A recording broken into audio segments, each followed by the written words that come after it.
घर घर जाना होगा, कमल खिलाना होगा। सहमत हैं? सभी लोग सहमत हैं?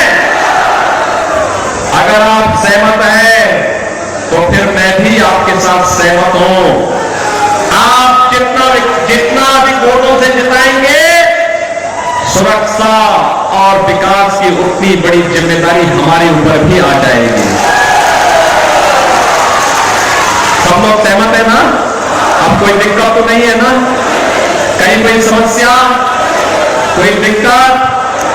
तो फिर 25 मई को चुनाव के दिन पहला काम मतदान, और फिर सहमत है?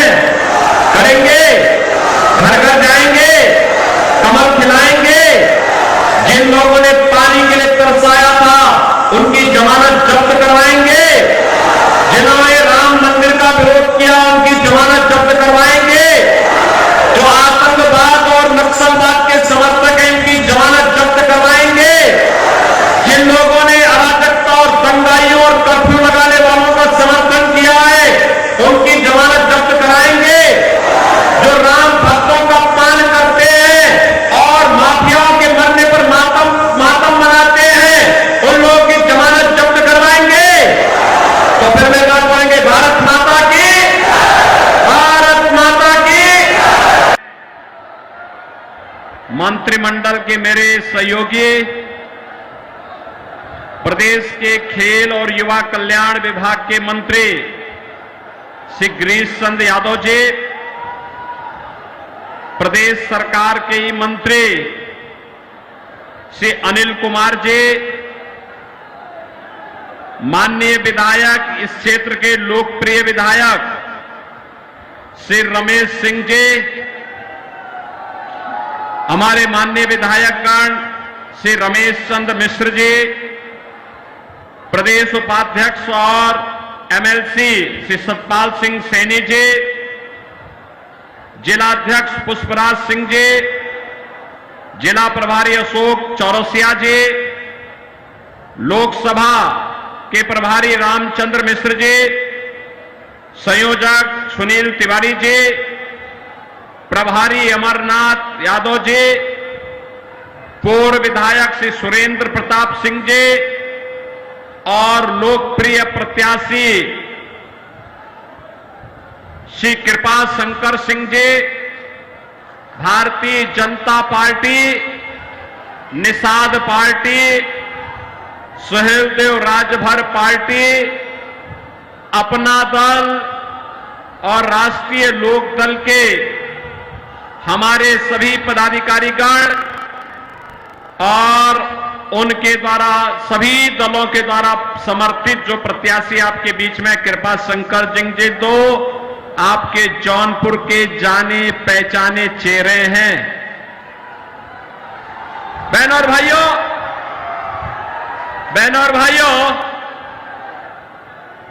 आज मैं आपके बीच में आया हूं जौनपुर की शाहगंज की धरती पर। मैं सबसे पहले इत्र, इमरती और अपनी ईमानदारी के लिए विख्यात जौनपुर की इस धरा को नमन करता हूं और आपका अभिनंदन भी करता हूं। देखो, हम लोग जब करेंगे अच्छा करेंगे। आपको शाहगंज को हमने ऐसा मोटा विधायक दिया है कि विकास सरकार से भी कराता है और अपनी तरफ से भी विकास कराता है, और ऐसा ही सांसद भी देने जा रहे हैं कृपा शंकर के रूप में।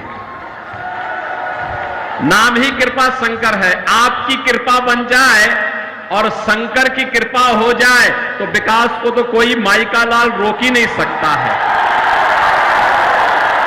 और इसीलिए आज मैं आपके बीच में आया हूं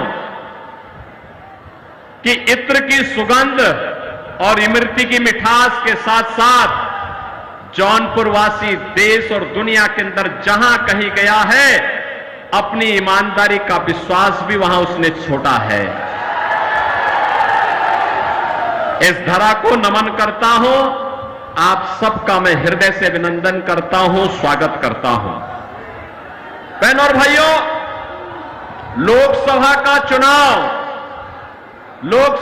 चुनाव 4 चरणों का संपन्न हो गया है।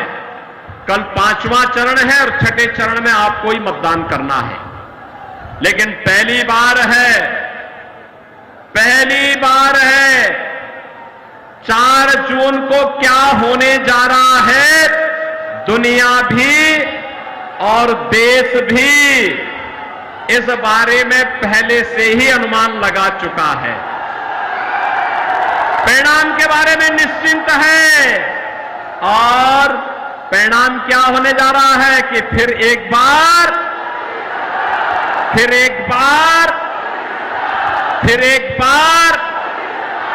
और अब की बार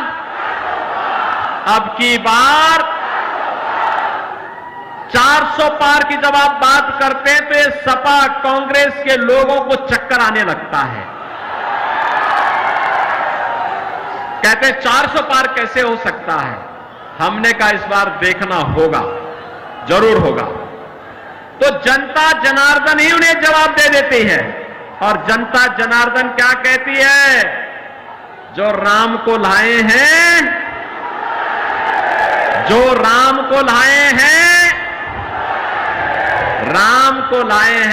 बहनों और भाइयों, भारत के इतिहास की सबसे महत्वपूर्ण घटना जो दुनिया के लिए असंभव था, जो कांग्रेस के लिए असंभव था, जो समाजवादी पार्टी के लिए असंभव था, मोदी जी ने संभव बनाया। 500 वर्षों का इंतजार समाप्त करवा करके अयोध्या में रामलला को विराजमान करवा दिया है। अब मुझे बताओ, आप में से कितने लोग राम भक्त हैं? राम भक्त अपना हाथ खड़ा करो और हाथ नीचे कर लो। आप में से कितने रावण के भक्त हैं? रामद्रोही कितने हैं? कोई है क्या रामद्रोही? कोई भी अपने को रामद्रोही नहीं कहेगा, राम विरोधी नहीं कहेगा। लेकिन बहनों और भाइयों, आज भी रावण समाप्त नहीं हुआ है। कांग्रेस और समाजवादी पार्टी के रूप में उसका चिन्ह आज भी मौजूद है। आप मुझे बताओ, इनके कारनामे तो रावण जैसे ही है। आप सोचो, कांग्रेस ने अपने समय में क्या कहा राम हुए ही नहीं। इनके एक बुद्धिदाता कहते हैं, क्या कहते हैं? कहते राम का मंदिर भारत में नहीं बनना चाहिए। और समाजवादी पार्टी तो उससे भी 2 कदम आगे, राम भक्तों पर तो गोली चलाई थी। और उसके बाद अब इनके महासचिव क्या कहते हैं? कहते राम मंदिर बेकार बना है। अरे भाई, प्रभु राम की कृपा जब तुम पे हो ही नहीं रही है तो तुम तो ऐसा ही कहोगे। और देश कहता है, हो हाई वही जो राम रसी राखा, होगा वही जो राम लला चाहेंगे। और राम लला तो अपने भक्त मोदी को तीसरी बार भारत की सत्ता सौंपने का निर्णय ले चुके हैं। और इसलिए बहनों और भाइयों, ये चुनाव तो राम भक्तों के बीच में, रामद्रोहियों के बीच में है। एक तरफ रामद्रोही है, ये लोग देश के खिलाफ विद्रोह कर रहे हैं। गरीबों के साथ, महिलाओं के साथ, नौजवानों के साथ, किसानों के साथ, व्यापारी के साथ, बेटी के साथ, इन सब के साथ इन्होंने द्रोह किया। इनके हकों पे डकैती डाली। इनके समय में गरीब भूख से मरता था, बेटी और व्यापारी सुरक्षित नहीं थी। देश के अंदर जगह जगह आतंकी वारदातें होती थी। और जब आतंकवाद पर हम इनके खिलाफ बोलते थे कि भाई ये आतंकवाद की समस्या का समाधान करो, तो कहते थे हम क्या करें, लाचार होते थे। कहते थे आतंकवादी तो सीमा पार के हैं। बहनों और भाइयों, आज आतंकवाद समाप्त, देश की सीमाएं सुरक्षित, दुनिया के अंदर भारत का सम्मान बढ़ा है। अब तो पटाखा भी जोर से फट जाए ना तो पाकिस्तान सफाई देता कि भैया मेरा हाथ नहीं है, मुझे माफ करना, मैं इसके पीछे नहीं हूं। भय बिनु होई न प्रीति। ये पाकिस्तान जो आज बोली उसकी बदल गई है, उसे मालूम है ये नया भारत है, मोदी का भारत है। छेड़ता नहीं है, लेकिन कोई छेड़ता है तो उसको छोड़ता भी, घर में घुस करके मारता है, घर में घुस करके। ऐसे ही आप देखो ये समाजवादी पार्टी के मुखिया क्या क्या बातें करते हैं भैया, आप देख रहे हो ना इनके हाल। यानी राम भक्तों पर गोली चलाते थे, लेकिन आतंकवादियों को जिन्होंने काशी में संकट मोचन मंदिर पर हमला किया, अयोध्या में राम जन्मभूमि पर आतंकी हमला किया, उन आतंकवादियों के मुकदमों को ये वापस लेते हैं। राम भक्त कल्याण सिंह जी जो प्रदेश के पूर्व मुख्यमंत्री थे, उनकी मृत्यु होती है, संवेदना के एक भी शब्द नहीं। और अभी पूर्वांचल का एक दुर्दांत माफिया मरा था, उसके घर मातम मनाने के लिए चले गए। माफिया और समाजवादी पार्टी का चोली दामन का संबंध है, यह अलग हो ही नहीं सकता है। और इसीलिए हमने भी तय किया है, भगवान राम का प्रणता निस्सरहीन करो मई भुज उठाए प्रणकीन। हमने भी तय किया है उत्तर प्रदेश की धरती से भारत विरोधी, रामद्रोही और ये जो माफिया गरीबों का खून चूसते थे, इनको पूरी तरह हटा करके रहेंगे, पूरी तरह समाप्त करके रहेंगे। और इसीलिए आज मैं आया हूं आपसे कहने के लिए, हर राम भक्त भाजपा के पक्ष में है, हर राष्ट्र भक्त भाजपा के पक्ष में है। और बहनों और भाइयों, एक तरफ मोदी जी के द्वारा किया गया काम, highway, railway, airport, IIT, IIM, AIIMS, दुनिया का सबसे अच्छा कैंसर हॉस्पिटल आपके वाराणसी में खुल चुका है, मुंबई अब नहीं जाने की आवश्यकता है। ऐसे ही ये गिरीश यादव, रमेश सिंह, रमेश मिश्रा, ये सभी लोग जब मेरे पास आए, इन लोगों ने कहा कि हमारा जौनपुर का मेडिकल कॉलेज चालू हो। बहनों और भाइयों, मुझे बताते हुए प्रसन्नता है, जौनपुर का मेडिकल कॉलेज चालू हो गया। हमने कहा जितना पैसा लगेगा हम देंगे, लेकिन इसको बंद नहीं होने देंगे। अभी देखो ना, शाहगंज में रमेश सिंह यहां इथेनॉल का प्लांट भी लगा दिए और यहां पे सैकड़ों लोगों को नौकरी मिलेगी। और मैं तो उनसे कहूंगा उसके बगल में एक आईटीआई खोल दीजिए, इथेनॉल प्लांट के लिए एक ट्रेड उसमें दे दीजिए। आप देखना यहां के लोग दुनिया के अंदर नौकरी भी प्राप्त करेंगे।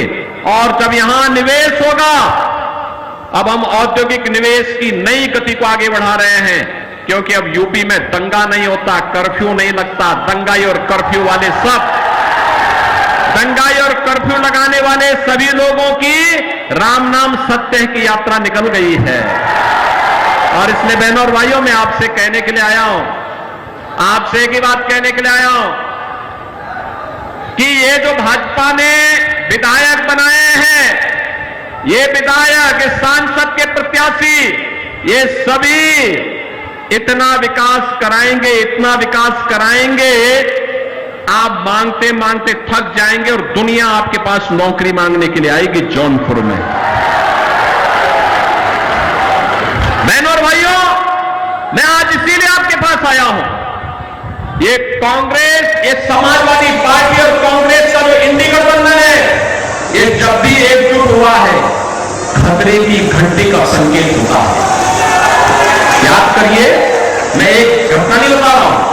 अयोध्या में जब आतंकी हमला हुआ था, तब प्रदेश में समाजवादी पार्टी की सरकार थी और केंद्र में कांग्रेस की सरकार थी।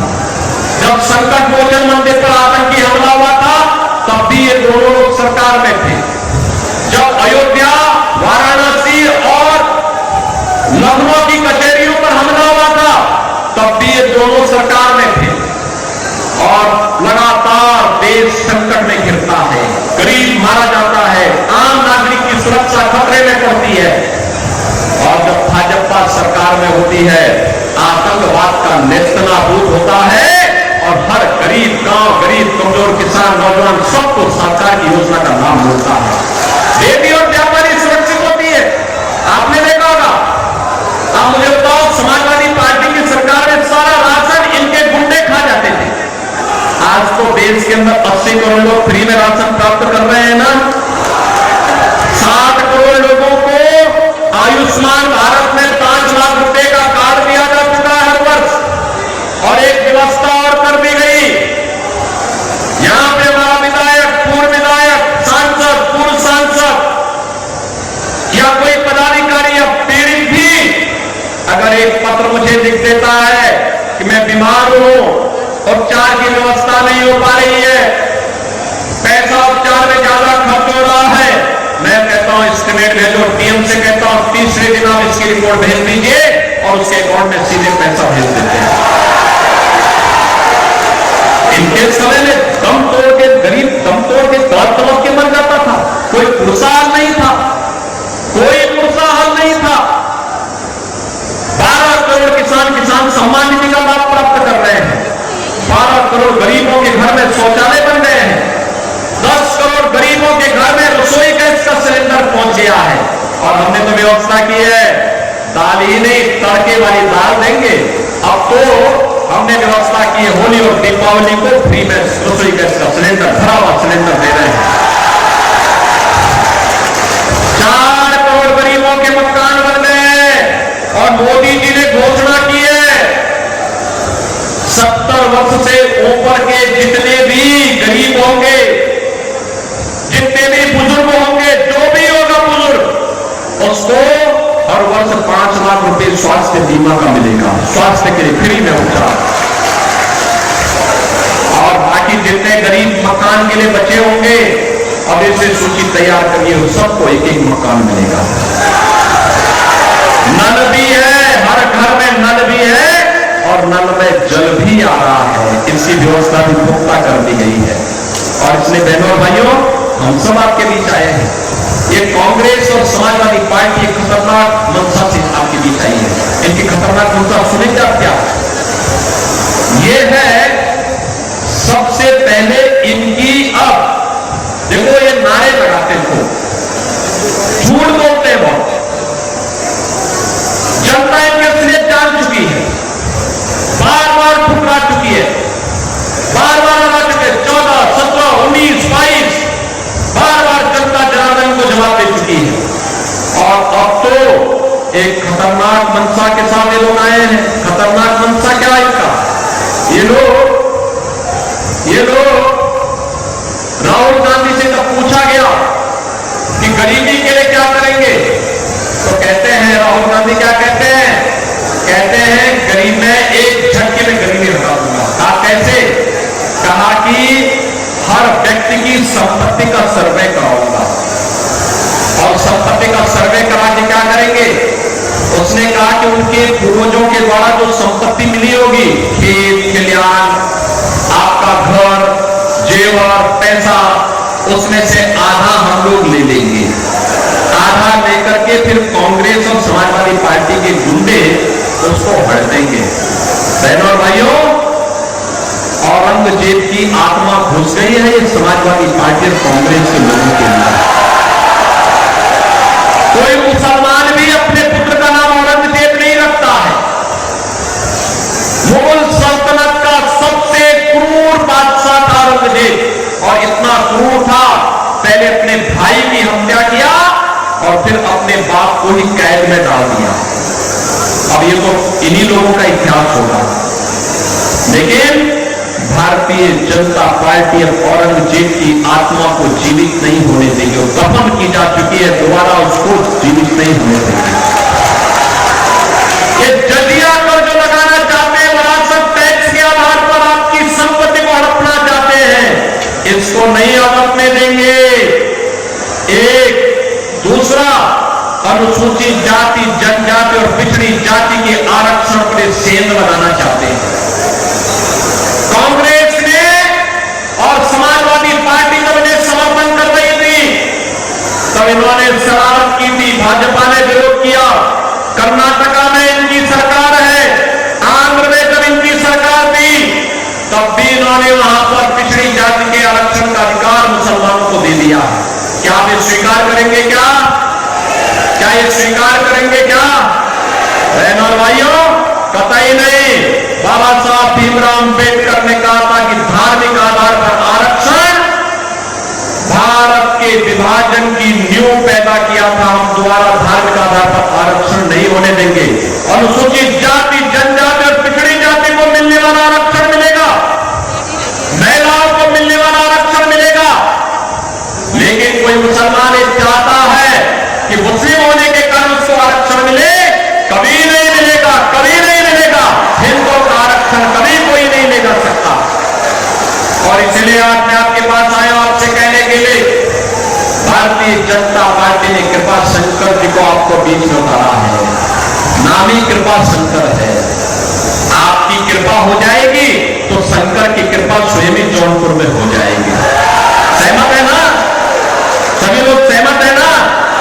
सपोर्ट करेंगे? कृपा शंकर जी को भारी बहुमत से विजयी बना के भेजेंगे? भेजेंगे? देखो, इनके पास लंबा अनुभव है, इनकी बहुत लंबी पहुंच भी है और ये जौनपुर को मुंबई जैसा चमका देंगे। और इसीलिए मैं आपके पास कहने के लिए आया हूं।